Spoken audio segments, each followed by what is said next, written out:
शेतकरी मित्रांनो, पंधरे येथील प्रगतशील शेतकरी संजय जगताप यांच्या शेतामधला हा खोडव्याचा प्लॉट आहे. ज्या प्लॉटमध्ये त्यांनी 138 टन ऊसाचा उतारा घेतला त्याच ऊसाचा हा खोडवा तुम्हाला इथे दिसतोय. खोडव्यामध्ये सध्या विरळणी करून घेतलेली आहे.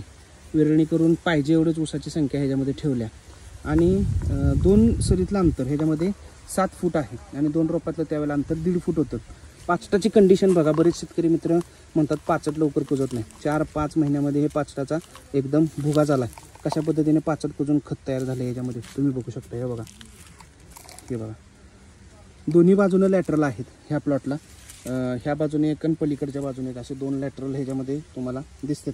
पाण्याचं व्यवस्थापन फक्त 2 तास पाणी देऊन केले. संपूर्ण गन्ना मास्टर तंत्रज्ञानाचा ह्याच्यामध्ये वापर केला आहे. रोपही लागलेली ही आपल्यातलीच होती. गन्ना मास्टर किटचा देखील ह्याच्यामध्ये वापर केला आहे. मास्टर केन रिकवरचे स्प्रे